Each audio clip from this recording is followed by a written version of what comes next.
If you're worried that your startup looks AI generated, you're in the right place. After reviewing over 800 websites in just 3 weeks, I just kept seeing the same problems. In this video, I'll break down what makes your website look AI generated and what to change if you want to stand out. Can you already guess what makes all these websites look the same? A few weeks ago, I shared one of these breakdowns on Reddit and it blew up. That thread alone got me my 2 first freelance clients, offering calling the same stuff over and over again. But what really stood out in this? It wasn't just bad design.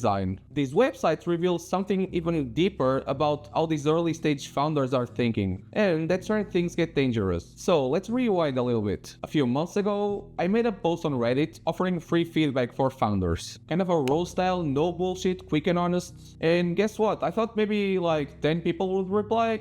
In reality, I got hundreds. In less than 1 week, I've already reviewed over 400 websites. And no joke, around 300 of them look like they were made with the same AI prompt. Same layout, same colors, same buzzwords, and same components. Now look, when I say AI generated, I don't mean some robot typed code. I mean these sites were AI generated, they look like vibe coded. Basically they all look the same. No soul, no real point of view, no human touch. It's like they were designed not to offend anyone, and in the process they say nothing. The problem with it is that 90% of the founders are trusting their startup success on it. So now I'm gonna tell you 5 things that make your website look AI generated. Starting out, they all use the same default UI kit, Daisy UI, and the same default fonts. It's always Inter Open Sans. Same color palettes, especially that blue to purple gradient. They all use the same icons and illustration packs downloaded for free. Their copy is a total buzzword bingo.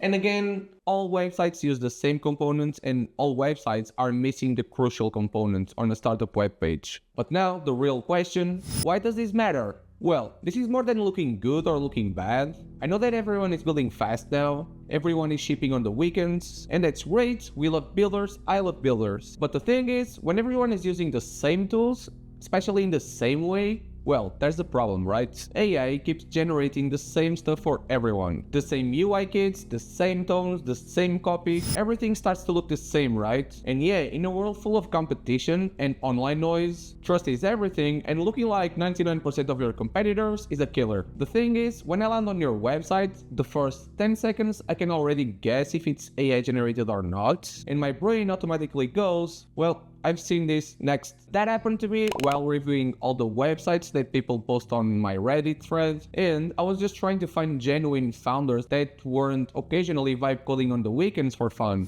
Guess what? I kinda find only kinda 1 in 30 probably. With this said, you don't need to look amazing, you just need to look real. You need to look like you care. Why on earth would you publish your website without your fav icon or without any social proof? Does that make sense? All you need is to look intentional and thoughtful, and above all, not looking like 99% of the internet nowadays. Founders are all falling into the same trap. They are copying what they think it looks like a legit startup. They go on Product Hunt or Y Combinator, they see what's trending and they just copy that. The layout, the color scheme, the voice, the illustrations, even their testimonial names are the same. Don't do that. They think like, well, if I can match that, I can 100% get their success. But what really happens? They just blend into the noise. Yes, we all know that you can take their website screenshots and paste their website links to mimic their style, but that's not where I want to go, at least for now. So, what happened? After seeing the same mistakes over and over again, I realized it wasn't just a design issue. It was a thinking issue. Founders weren't lazy, they just didn't know how to build trust. So, I decided to document everything that I was seeing, all the mistakes, all the patterns, and decided to help. I turned every pattern, every mistake that I was seeing into a condensed list, and later down the road, I made a Reddit post with it. The purpose? I was trying to help startup founders differentiate their vibe weekend projects from serious startups. It was a raw and no bullshit list, and out of a sudden, it just blew up on Reddit. Got a crazy amount of views, crazy amount of shares and comments, and messages started coming in, especially from startup founders. That was my purpose. People that I've already reviewed their websites in previous posts, they recognized me and they just messaged me saying that now everything makes sense for them. Only for one post, one small list, startup founders started messaging me. They felt like I was targeting them and they asked for my help. And just like that, I got my first 2 freelance clients. So I did all of this not cold DMing, not pitching, just by being honest and sharing what I know. I just simply turned weeks of giving feedback to startup websites into like a small condensed list so that people can understand how to improve their vibe coded websites. So without any further delays, here are the things that you can do to improve your AI generated website. Regarding fonts, go to fontpair.co, pair something bold with something readable, give it contrast above all. Go on Google Fonts and choose something different. It's free. Don't go for Inter or Open Sans. There's so much more nowadays there.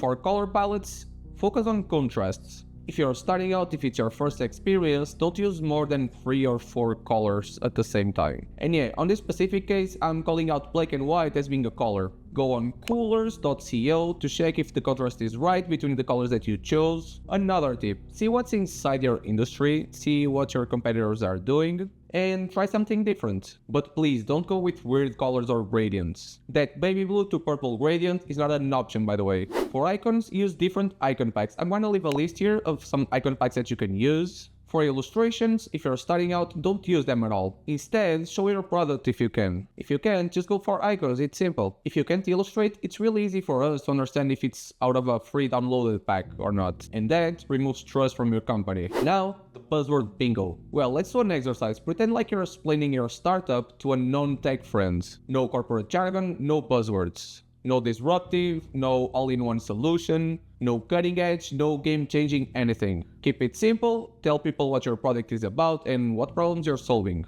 Component-wise, all libraries use the same layouts. Just change the structure. Ask to clone some references or some screenshots that you really enjoyed for that purpose. Keep the style, but just change the navigation. At the same time, don't overcomplicate. Don't try to reinvent the wheel, because if the components are there, they have a purpose behind it. And now, a quick pause. Don't forget to like the video and subscribe to the channel if you wanna see more content like this. And now moving on, a bonus tip. Most of the products or websites that you just vibe coded with Lovable, Replit or V0, they all just came out of the same library, Daisy UI. Basically, if you add a prompt of what you want to do and you don't add any styling, they by default use Daisy UI. Keep an eye on that. And yeah, just by changing the library, here's the list. If you want to try some, you're already standing out from almost everyone that's generating something with AI. The best founders I know at the moment are all starting to get this, and they're already ahead of most people. They're not trying to look cool, as I said before, they're trying to look solid and credible. Above all, trustworthy and human. So yeah, if your startup looks AI generated, you're not alone. But it's not the end of the world, but it's a signal. It's a signal that might be costing you trust, momentum, users, and money. It's a signal that you're just kinda blending in, while you should be building something that really stands out. And as I said before with my tips, the fix isn't complicated, it's just about being more intentional with what we do. And yeah, if that sounds like you, feel free to book a call on my website www.ismaelbranco.com. I'm Ismael, a brand designer working closely with startups and founders to align design with business growth and goals from day one. If you're building something and you're serious about making an impact, feel free to send me a message. I'll be more than happy to assist you on that. And yeah, I hope you enjoyed the video. Let me know in the comments your thoughts about the video and what you're building at the moment. Thank you for watching and see you on the next one.